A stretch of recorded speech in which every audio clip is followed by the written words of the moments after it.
Hello and welcome to Motorsport Speak, a motorsport podcast brought to you by Motorsport Monday and MotorsportWeek.com. My name's Dan Lawrence and we're talking motorbikes because we had MotoGP and World Superbikes this past weekend. So I am joined by the wonderful Henry Cheal and Eden Hannigan as we're going to talk all about MotoGP in the Americas and World Superbikes in Portimao. But first, introductions and hellos. Henry, how are you? I'm doing very well. It's great to be here for the first episode covering about motorbikes and specifically. Perfect. And Eden, how are you doing? Yeah, exactly the same. It's a really nice day outside as well, nice and sunny, and I guess a great day to start talking about the bikes and the great action we had this weekend in Austin and in Portimao. Yes, definitely. Let's start with Austin and MotoGP, the Formula One of motorcycle racing, apart from the fact that it's obviously much cooler and much more fun. Sprint, MotoGP sprint in Austin to begin with, unlike F1, there's a sprint race every weekend. And Marc Marquez continued his early season dominance, with Alex Marquez coming second on the Gresini Ducati and Bagnaia coming third on the other factory Ducati. It was business as usual in the MotoGP sprint, wasn't it? And then all hell broke loose in the Grand Prix. There was a delayed, aborted start, riders running off the grid, people trying to change bikes, nobody know what's going on. But then in the race, Marquez fell off from a pretty comfortable lead, it has to be said. And then Bagnaia got his first win of the season. And Alex Marquez now leads the riders' standings. Bit of a crazy weekend MotoGP-wise, but what did you guys make of the racing as a whole? Henry, starting with you. I mean, what were your particular highlights and what does the events in COTA mean for the championship moving forward? Well, firstly, the race result was a surprise with Bagnaia winning. I didn't think most of us actually saw that coming because Marquez is notoriously good around COTA. It's one of his best tracks. But obviously, with him crashing out, which meant that obviously his younger brother takes the lead in the championship for his first time in his career, actually, which just makes it, just adds a different complexion going into the next rounds. But I think it probably been seen as a blip for Marquez, a small setback, but we reckon he'll be back to normal when it comes to Qatar in a couple of weeks' time. Ian, would you agree with that assessment? I mean, it's good that Bagnaia, I guess, got his account underway with the race victory, and he is technically starting better than he did last year, but it does seem like maybe, as Henry said, this was a blip from Marquez rather than what we're going to expect moving forward. Yeah, I definitely think so. I mean, to be honest, I had a feeling because everyone was saying in the work chat about how, Marquez is definitely going to win. Marquez will win as long as he doesn't come off. And then he did. And I mean, I think the warning signs were there from the sprint because he went on to dominate after the first 2 or 3 laps, but he was fighting with his brother and also Bagnaia in the opening stages because Pecco got an absolutely fantastic start. I didn't think he'd replicate it again. I mean, he nearly didn't with the chaos that was on the starting grid. But yeah, it's definitely going to be an interesting one for sure because the next round is Qatar. It's a circuit that Marquez doesn't particularly like. He's only won there once, I believe, in his MotoGP career before, whereas Bagnaia won the opening round last season there. And I think it's a very, very curious one because Marquez, we would have expected to leave COTA completely intact with his championship lead. He hasn't done that. In fact, it's his brother, as we said, who's leading the championship now. And it could make it really interesting by the time we get to Europe because we're starting to get to a run of tracks where Bagnaia is probably going to be more comfortable with the tracks that he knows. And while, Marquez probably will have the upper hand maybe when we get back to Europe for the first time in Jerez, I mean, Bagnaia has also got a very, very good track record at these circuits to come. So it's going to be interesting for sure. Yeah, I agree with you. I think, definitely a blip on Marquez's sort of side of things. Marc Marquez, that is. And knowing him and his sort of mentality, I feel like this crash is just going to serve as extra motivation, isn't it? And even though Qatar has been, I guess, historically not a great track for him, I guess a big part of that has been most of his career has been on a Honda. And Qatar has always played into Ducati's hands, obviously, with the long straights. I mean, if Bagnaia can pull off a win in either race in Qatar, I think that will be a really big boost because looking at him in those sort of post-race chats and the in the car, in the is it like the safety car or the BMW safety car? The two Marquez brothers have always looked really happy. And then Bagnaia's face, it's like he's trying to figure out like what's going on. Like, this is my team, and all of a sudden I can't keep up with my new teammate, albeit probably one of the best riders in the history of MotoGP. But yeah, it's going to be really interesting to see how it plays out. And I think, yeah, as you say, over these next run of races, it could be interesting to see if Bagnaia can get a bit more of a stronger foothold in the championship. But yes, Alex Marquez now leads the standings by a solitary point. I think people were expecting, or myself personally, you see him going fast in testing, which he normally does anyway, and you think, well, it's not going to translate into the races. But it is translating into the races. It's like, oh, it's not going to last. But it is lasting at the moment. Is he a genuine title contender, do you think? Henry, let's start with you. Or is this just a strong start and he'll probably fizzle out? I don't know, to be honest. I mean, I did say that he would drop off eventually. He leads the title now for the first time in his MotoGP career. I mean, we all know that the GP24 package is probably the most complete piece of work that we've ever seen in the Premier class. So he will always be there or thereabouts on a weekend. But whether or not he will be able to make it consistent on the podium as the year goes on, I'm not too sure.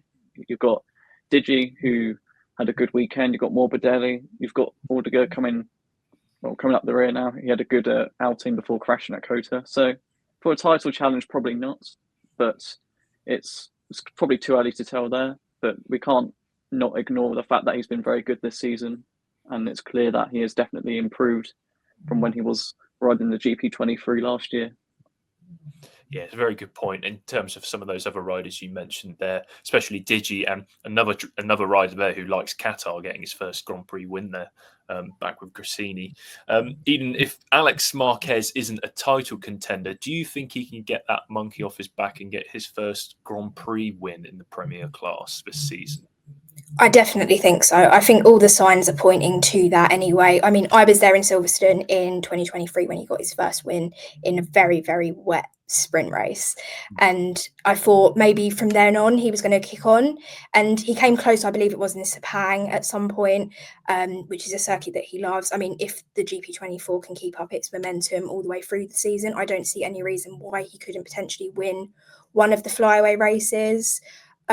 He's come very close, and I think the one thing that needs to be, I guess, stressed is that if he's fighting his brother for a win, then he's going to be winning it on his own terms. Marc isn't going to give any inch to Alex to let him win a race, because that's the last thing that Marc Marquez wants to do, because he knows how difficult it is being Marc Marquez's younger brother. He's always been the one in the spotlight, and the last thing he's going to do is gift Alex his first ever Grand Prix win. He'll do it completely on his own merit, and I can see it coming sooner than later. I'm not so sure if it will be in Qatar or in the next couple of rounds, but I definitely think should the GP24 keep up its momentum, he will definitely be getting his first win at some point this season. Yeah, it definitely, I think it always seems to be the case when Ducati has a new bike that takes maybe a little longer to bed in, like we've all talked about the troubles GP25's had in terms of, obviously they didn't even use the 2025 engine. That always helps the riders on the year-old bike because they have like a bit of a stronger start. So I guess now is the time for Alex to really capitalise. But one track I do look forward to seeing him at is Aragon, and that's only because of in his rookie season on the Repsol Honda, he nearly won a race in Aragon, Alex Marquez, and obviously Marc Marquez loves Aragon as well. And I think, God, that would be a crazy battle if we saw them two go hammer and tongs there. But that is a bit later in the season, if I'm not mistaken, and the GP25 may be a bit unassailable for the bikes, the boys on the year-old Ducati bikes. But yeah, we've touched on some of the other riders. We've touched on, obviously, Digi and Morbidelli. Wanted to go to both of you. We'll start with Henry. Who is your sort of maybe surprise standout rider of the weekend in Kota, outside of the usual suspects being the Marquez brothers and Bagnaia? And then conversely, who would you say is a rider that was like, oh dear, okay, this is someone we may need to worry about? Well, I think it's quite hard to have a standout opinion on a rider, particularly when it comes to the other Ducati riders, because I think both Morbidelli and Digi are quite even at the moment, despite Digi having the GP25 or GP24.9, as some people are saying, which is quite quite amusing because obviously it's not the complete package from this year, but I'd probably say them two are roughly similar in pace, which is obviously showing promising signs at the start of the season. Maybe Digi will go on to do better because he's obviously recovering from a severe injury that he sustained in testing. Morbidelli's renaissance is particularly something that I didn't expect as well. I think maybe people were, I'm not saying quick to put down based on his form, but obviously at Argentina, it took 4 years for him to get back onto the podium, which is something, obviously it's a long, long time in between. I think he's probably, as he's had an additional year on the GP24 from last year with Pramac, it might come as not a surprise there. But I think them two deserve equal praise really for what they're doing this season. But for a rider potentially not doing as well, I'll probably say Mir. That might sound like a bit of a surprise, but he's been performing well enough to be in the top end positions. But that links with Honda improving by the race. But I think he needs to stay on that bike and get all the points he can get to ensure that Honda are in a much better position in the constructors as well as a result. Yeah, it's one of the things, 3 guarantees in life: death, taxes, and Mir falling off, unfortunately. Eden, who would be your, I guess, standout performers and ones you were worried about, maybe based on their performances in Kota? Well, that actually kind of brings me on nicely to my standout rider, because I was toying with the idea of giving it to Fabio Quartararo because it was fantastic to see him up there and fighting again in the sprint with the 2 VR46 riders. Unfortunately, obviously went back in the race, but I don't think that's a Fabio problem. I think that at the moment that's a Yamaha problem. But I gave my standout rider this weekend to Luca Marini, Joao Mir's Honda teammate. As qualified fantastically in 8th. I mean, I saw him in Q1 and I thought, he's on a Honda, he stands no chance. You know, he needed to be in the top 10 to really get through. He did that. And then he held his position in both the sprint and the main race.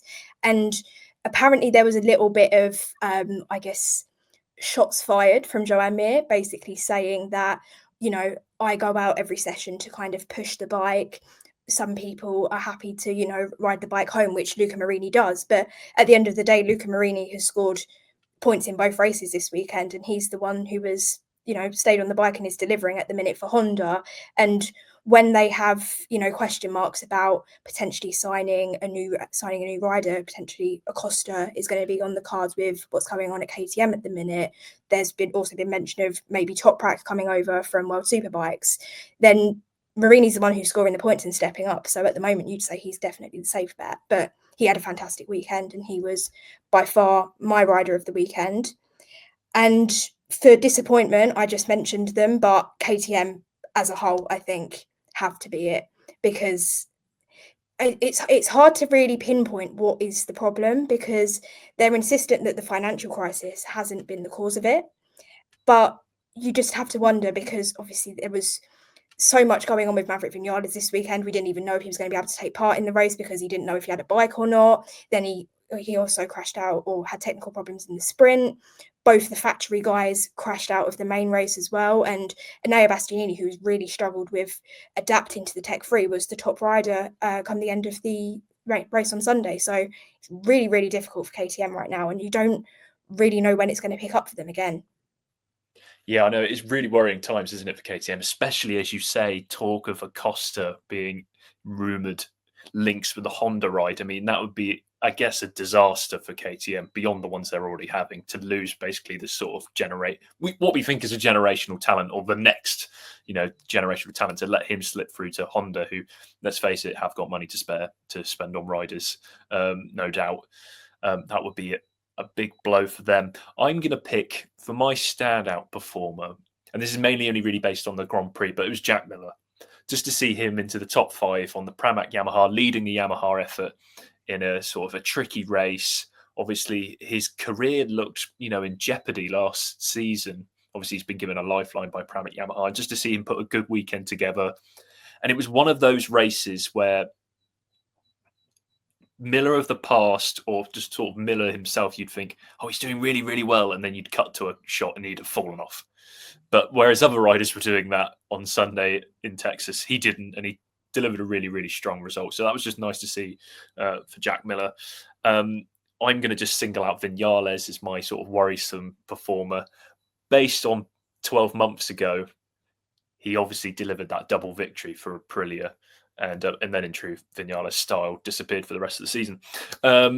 But to then 12 months later see him straggling at the back of the field, fighting Marc Marquez, missing a foot peg after falling off, it was quite a quite a come down for Vinales. I mean, there's other riders I could mention there who I think you've got to look at. Somkat Chantra, start to the season isn't very good, but we knew, I think, as the most inexperienced or the rider with the least amount of pedigree coming up into MotoGP, it was always going to be tricky for him on the LCR Honda. But yes, let's wrap up our MotoGP discussion there and kick it down a few sort of, I guess, CCs to Moto2. Because obviously we had our British hero, Jake Dixon, having an incredible weekend in Texas. Big changes for Dixon, obviously, in the off-season, changing to the Mark VDS team, changing from a Calex to a Boscoscuro chassis, and it seems to be paying dividends, obviously winning the previous round in Thailand and then also winning the Grand Prix in Kota. And, I mean, again, mentioning Miller and being a rider that you're kind of scared, if he's having a great race, he might fall off. Jake has had a tendency to fall off when he's in great positions in Moto2 races, but he really delivered and he did a really strong race in really tricky conditions and is leading the championship. So that is obviously amazing. What do you both think? Do you think that this could be the year that Jake Dixon finally delivers a Moto2 world title? Let's start with Henry. I don't know. Again, it's a very big talking point because we're really wanting him to give it a good shot at it. He's been when he came up from British Superbikes, we knew that he had potential, and it's taken multiple years for him to even be in a position where he could win races or overcome some sort of mental barrier of being a consistent rider. So it's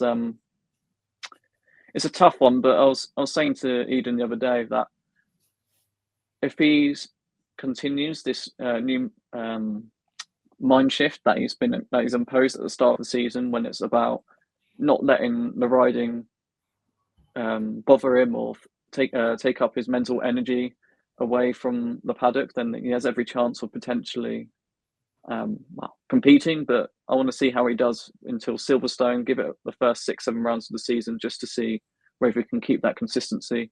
But things are looking good there, and us Brits, we all want a local talent to do well, so let's see what happens.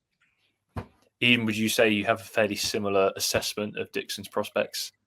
Yeah, I mean, it's always tough to say in the early rounds of the season, but I mean, I had a look at the championship, and the only thing that worries me is the guy that a lot of people had hopes of winning the championship at the start of the season, Aaron Canet.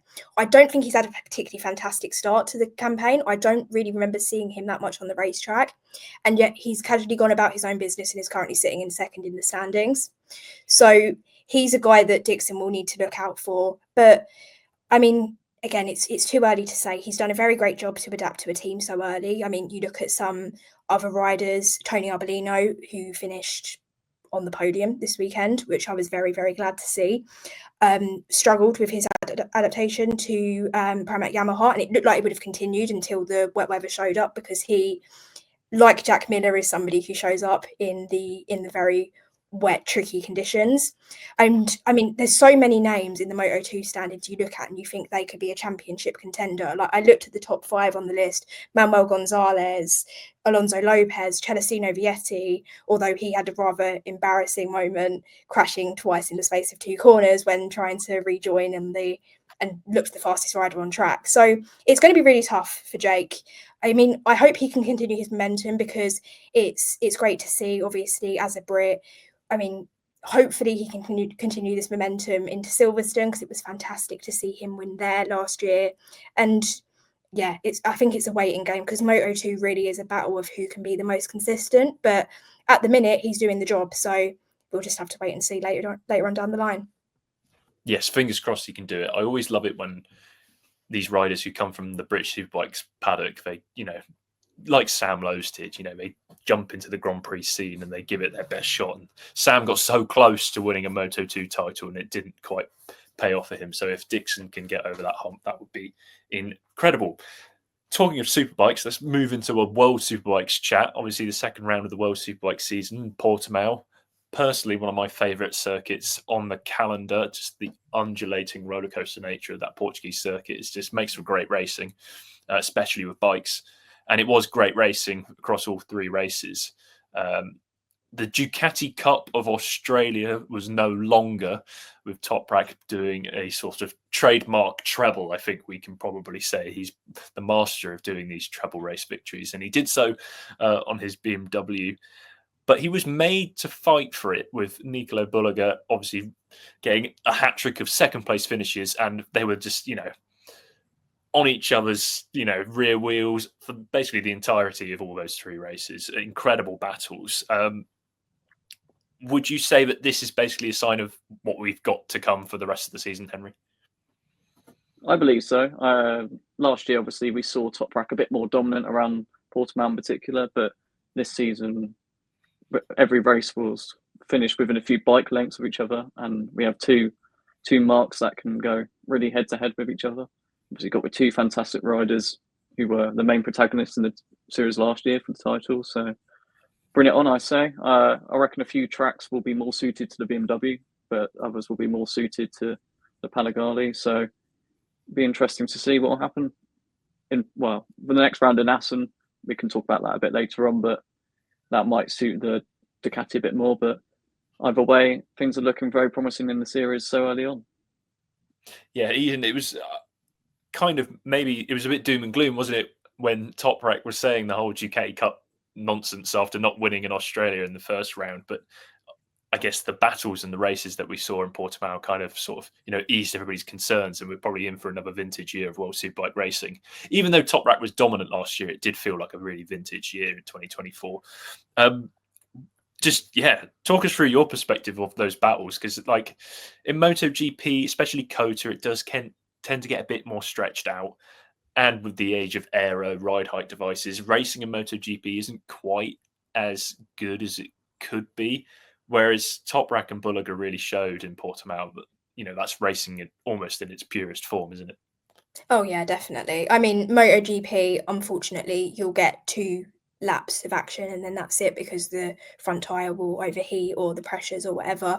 But World Superbikes, I mean, I think we're very fortunate that we have somebody like Bulliger on the Ducati, because I think everybody else would have struggled to keep up with Toprak, but he's there, he's fighting, and it was really, really good to see that he was able to use the straight line advantage of the Ducati far too much into turn one a lot of the time. And then sometimes Toprak had him covered, other times he just had to let him go and knew that he'd have his opportunity later on in the lap. But it's fantastic to see that, well, yes, probably the next best rider in some of the races might have been 5-6 seconds down the road. They put on the show out front, and that's what we like to see. We like to see battles for the win. But it's going to be interesting, definitely, especially because of how close Bulliger was on a track that Toprak proclaimed as almost his favourite track of the season. So for sure will be interesting to watch. Yes, and he still has sort of a handy points margin over Toprak, doesn't he, Bulliger, after these first 2 rounds? Henry, obviously, you forecasted a little bit there, Assen next time out. Do you think that the pendulum could possibly swing back to Bulliger and Ducati's favour then in Holland? Potentially. It's Bulliger said after that, looking ahead towards that weekend in particular, that he likes that track quite a lot, similar to Toprak's affection for Portimao. So it'll be interesting to work out whether or not that the BMW is able to adjust to Toprak's demands in that track. Obviously, Assen is a very high-speed circuit, similar to Portimao. So it'll be interesting to see whether or not that BMW are able to get both riders, not just Toprak, at the front as a result of that as well. Yeah, that's certainly the thing, isn't it? And as Eden touched on there, seems to be one rider from each mark, isn't it? It's Bulliger on the Ducati and it's Toprak on the BMW, and none of the other riders seem to be able to get into the picture, do they, for the race victories? Bautista, obviously, his qualifying struggles. He always gives himself quite a lot of work to do, and Van der Mark's just not quite there. Obviously, we know he's had so many injury setbacks in his career. So the fact that he's sort of healthy and riding and, top 10 finishes is more than enough given what he's been through. But it is a 2-horse race, isn't it? But an exciting one, as Eden said as well. They're delivering on that promise. And I think like you both said, it's going to yo-yo a lot more this year rather than last year where Toprak, missed, was it 8 races he missed, and he still picked up the title, didn't he? With that Magny-Cours injury that he sustained. But, we've got all this to look forward to, which is great. And I think that's a wonderful place to end our conversation about the amazing things of World Superbikes and MotoGP. So Eden and Henry, thank you for joining me, and listeners and watchers, thank you for joining us. Make sure to like and subscribe. Make sure to keep up to date on Motorsport Monday and motorsportweek.com for all of your MotoGP and World Superbikes news that Henry and Eden no doubt deliver to you in an exceptional standard. And make sure to follow us on socials at Motorsport Week on X, Instagram, Facebook, TikTok, YouTube, you name it. But for now, goodbye.